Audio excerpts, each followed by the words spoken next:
Hey guys, Richard here, eBike reviews and adventures. Today's adventure, I'm gonna go for a little solo ride. Taking the Freed Air out today. Trying to show it a little love because I haven't ridden it much. Actually, the first time I rode it, I just didn't even care for it. But I don't know. I rode it down to Ron's house a few minutes ago, my buddy Ron, here in the neighborhood. Well, I'm not going far. Only 18% battery. Anyway, I rode it down to Ron's house and, just it started growing on me a little bit. So I said, I need to spend more time on this bike. Just to see if, see if I like it. Because I haven't ridden it a whole lot. So that's what I'm doing. So this is a torque sensor bike. 750 motor, 20 amp hour battery. It's app controlled, so it's got a nice app that goes with it. You've got the display here. Colorful display, pretty easy to see.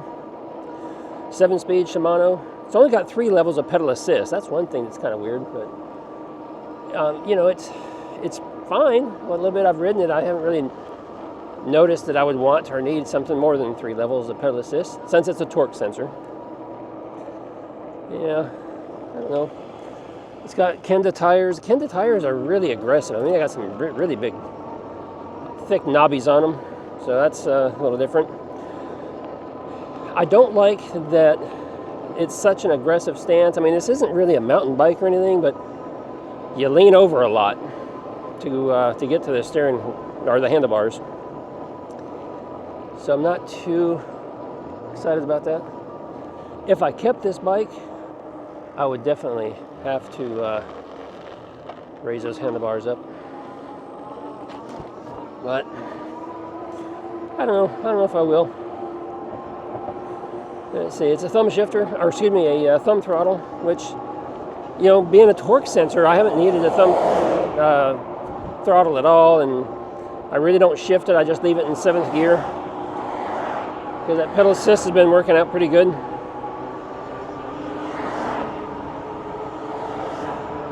Whatever effort you put into it is what it gives you back. So this bike will do 28, although comfortably for me, 18, 19 maybe. That gives me a pretty good cadence, and I really don't want to be pedaling much faster than that. So let's see, on throttle, I believe it only does 20. Let's check that out. So this will be throttle only. No, it continues to go up. Yeah, we're at 22 and a half and climbing, so it does climb a little slow on throttle, I noticed. So just got to be a little patient with it. It takes a little longer to get up to speed. But pedaling, you can, as long as you're got the muscle strength and got the speed in your legs, you can pedal it pretty quick. So, not bad. Anyway, I'm just headed out to grab a little something to eat.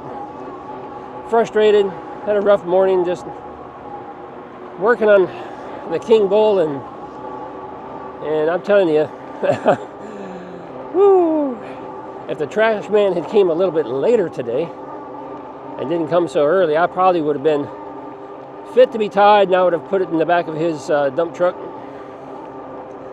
or the trash truck. But he came early and was gone. And it was after that my frustrations kept building and building and building. And I'm like, doggone it, I just can't get anywhere with this thing.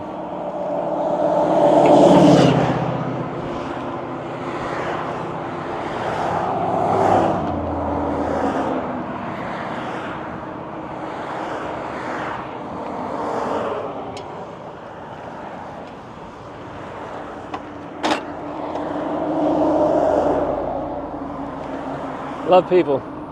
I don't know if he saw me coming, but then he started scooting up. Just adds to my day, my frustration. So anyway, the King Bull. Had it sold. But the buyer said, hey, you know, the rear brakes are kind of soft. Can you bleed those? I said, sure. Give me a day or two and I'll take care of it. So I kept it and tried bleeding brakes over a period of 3 or 4 days. Attempted it 5 times. And, you know, it just couldn't get it bled. Just couldn't get it to work. The brakes were just soft and wasn't working. And we also discovered that the shock was bad. I don't know how the shock went bad. It's only got like 30-something miles on it. But the shock went bad, so I ordered another shock.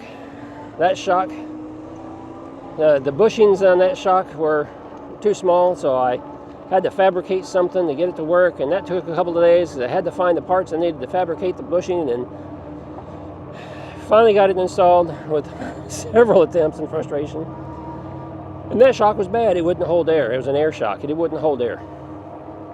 Then I had to order another shock and get one on order. Finally came in. Was working on getting that installed this morning. Of course, the bushings are a little bit different on that one too. So I had to fabricate something again. Finally got it installed. That seemed to be fine. What I didn't tell you is while I was waiting for the first shock to show up, I ended up taking the bike to a bike shop, REI. Took it to them and said, you know, the brakes need to be bled. They're soft. They said, okay, we can get to it this afternoon.